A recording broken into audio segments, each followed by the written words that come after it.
خداوند کی زندہ مقدس اور جلالی نام میں تمام فضل ٹی وی دیکھنے والوں کی سلامتی ہو۔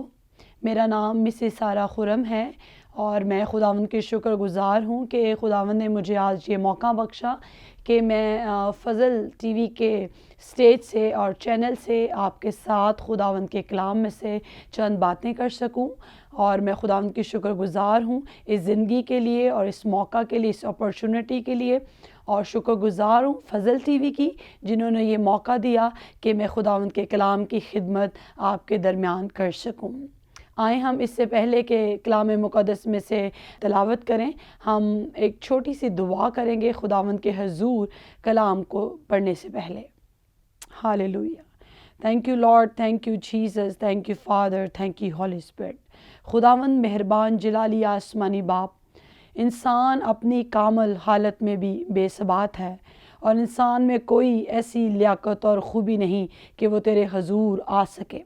ہم تیرے فضل کی بدولت تیری حضوری میں آتے ہیں تاکہ تجھے مبارک کہہ سکیں۔ ہماری یہ ہستی نہیں کہ تیرے کلام کو بیان کر سکیں، لیکن خداوند تیرا فضل مانگتے ہیں۔ خدائے روح القدس تیری منت کرتی ہوں کہ آج اپنے روح کے وسیلہ سے تو میری مدد اور رہنمائی کرنا، اور تاکہ تیرے کلام کو بیان کر سکوں، اور وہ ہمارے لیے اور جتنے فضل ٹی وی دیکھ رہے ہیں ان سب کے لیے باعث برکت ٹھہرے، مسیح یسوع کے نام میں آمین۔ اس سے پہلے کہ میں کلام مقدس کو آپ کے ساتھ شیئر کروں اور بتاؤں کہ آج کس کتاب میں سے اور کس صحیفے میں سے ہم خدا کے کلام کی باتوں کو پڑھیں گے، میں بتاتی چلوں کہ میرا نام مسز سارہ خرم ہے اور میرا تعلق جو ہے وہ Grace Church Assemblies of Pakistan سے ہے، اور میں نے اپنی مذہبی تعلیم کا آغاز بھی وہیں کیا۔ بی ٹی ایچ جو ہے وہ میں نے وہاں سے کیا۔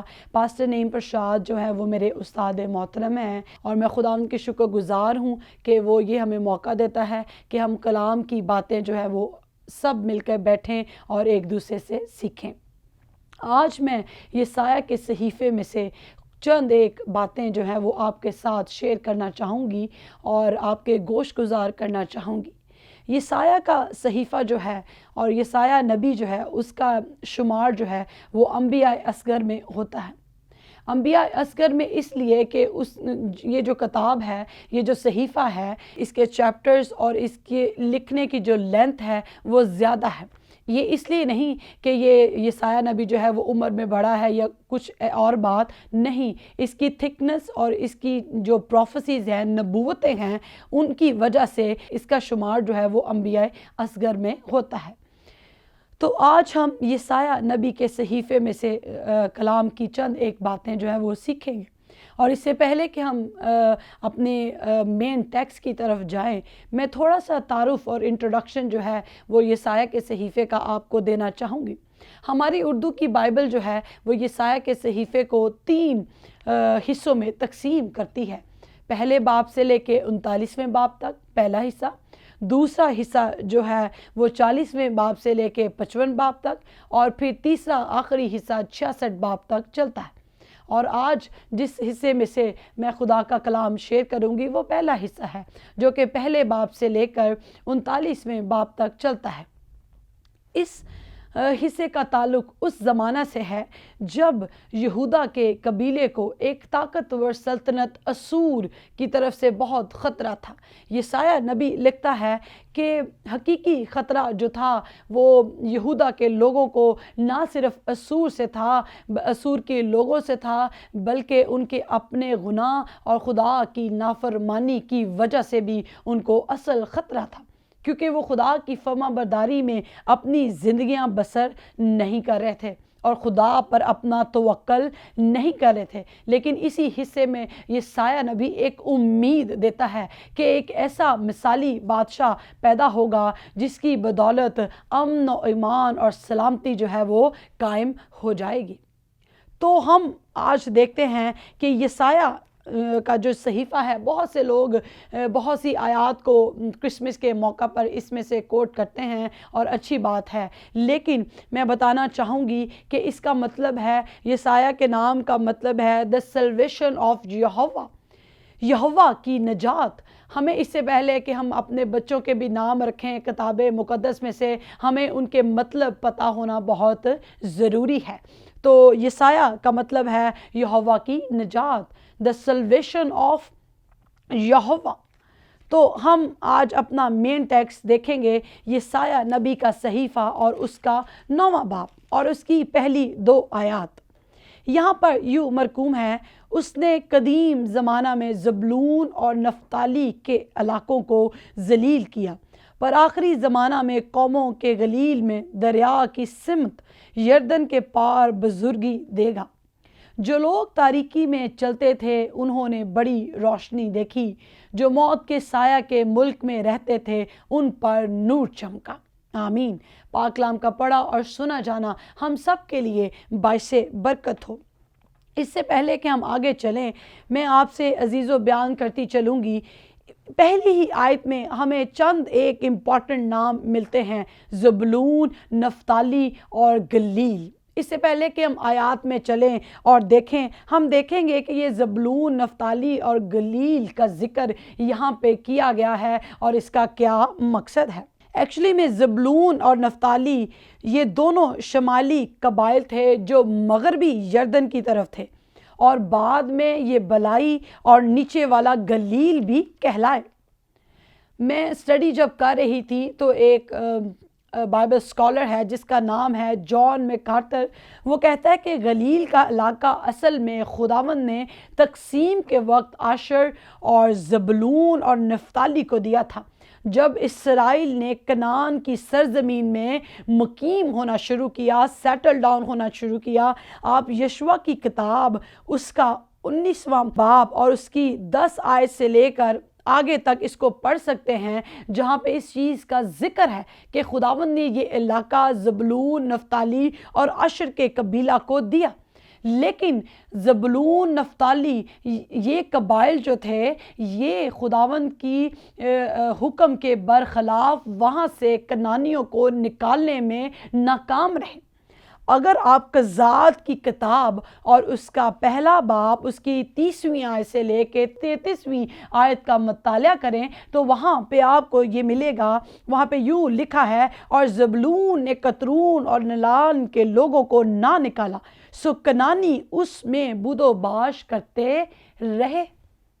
وہاں پر غیر قومیں بود و باش کرتی تھیں، اور ان غیر قوموں کو جو ہے وہ زبلون اور نفتالی نے اپنے درمیان بسنے دیا اور مقیم ہونے دیا۔ اور اسی وجہ سے بائبل سکالرز لکھتے ہیں کہ یہ علاقہ جو ہے مخلوط شادیوں یعنی مکسڈ میرجز کی وجہ سے بھی دکھ اٹھاتا تھا۔ یہ قبیلے دکھ میں تھے، تکلیف میں تھے، کیونکہ یہ مکس ہو کر رہتے تھے۔ غیر قوموں کو، کنعانیوں کو انہوں نے اپنے درمیان میں سے نہ نکالا تھا۔ اور یہاں پہ ہم دیکھتے ہیں کہ اگلی ہی آیت میں لکھا ہے، اسی واسطے بھی اگر ہم اناجیل کا مطالعہ کریں تو یہودی جو عمرہ تھے خدا کے کلام کو جانتے تھے، وہ یہ کہتے تھے کہ کیا گلیل میں سے کوئی اچھی چیز نکل سکتی ہے، کیونکہ وہ سمجھتے تھے کہ وہاں کس طرح کے لوگ جو ہے وہ مقیم ہیں۔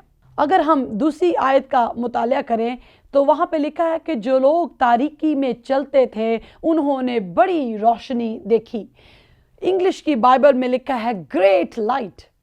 یہاں پہ میں اس چیز کا ذکر کروں کہ بائبل مقدس میں بہت سی جگہوں پر بہت سی علامات اور تشبیہات کا ذکر کیا گیا ہے جو خداوند یسوع مسیح کی ذات کے لیے، ان کے کردار کے لیے استعمال کی گئی ہیں۔ اور یہاں پہ بھی جو بڑی روشنی کا ذکر ہے وہ علامت اور تشبیہ جو میٹافور استعمال کیا گیا ہے وہ خداوند کی ذات کے لیے استعمال کیا گیا ہے۔ جو لوگ تاریکی میں رہتے تھے، جو لوگ اپنی زندگیاں تاریکی میں بسر کر رہے تھے، مکسڈ میرجز کا دکھ اٹھا رہے تھے، کنعانیوں کے ساتھ مل کے رہ رہے تھے، دشمنوں کی ان کو خوف تھا، ڈر تھا، ان کے اوپر عجیب روشنی چمکی، گریٹ لائٹ۔ جو موت کے سایہ کے ملک میں رہتے تھے ان پر نور چمکا۔ اور یہاں پہ ہم اور دیکھتے ہیں کہ جب ہم یوحنا کی انجیل کا مطالعہ کرتے ہیں تو وہاں پر بھی یوحنا ہمیں یہ بتانے کے بعد کہ خداوند یسوع مسیح خدا کا بیٹا ہے، ہمیں یہ بتاتا ہے کہ اس میں زندگی تھی اور وہ زندگی آدمیوں کا نور تھی، اور نور تاریکی میں چمکتا ہے اور تاریکی نے اسے قبول نہ کیا۔ وہ نور یسوع المسیح ہے، اور یہ میٹافور، یہ تشبیہ، یہ علامت یسوع مسیح کے لیے استعمال کی گئی ہے۔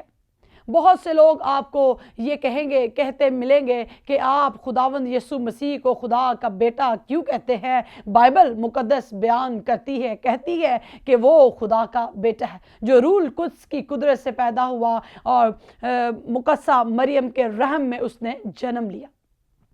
پریز دی لارڈ۔ اور آپ کو بہت سے لوگ یہ کہتے بھی ملیں گے کہ ہم کرسمس کیوں مناتے ہیں؟ کرسمس منانا جو ہے وہ ضروری نہیں ہے۔ جب ہم پر بڑی روشنی جو ہے وہ چمکی ہے اور ہم تاریکی میں رہتے تھے، ہم پر نور چمکا ہے، تو ہم کیوں کرسمس جو ہے وہ نہ منائیں؟ کیوں اس بادشاہ جو پیدا ہوا ہے اس کی ہم خوشی نہ منائیں، جس کے بارے میں یسایہ کہتا ہے وہ عجیب، مشیر، خدائے قادر، ابدیت کا باپ اور سلامتی کا شہزادہ ہے۔ پریز دی لارڈ۔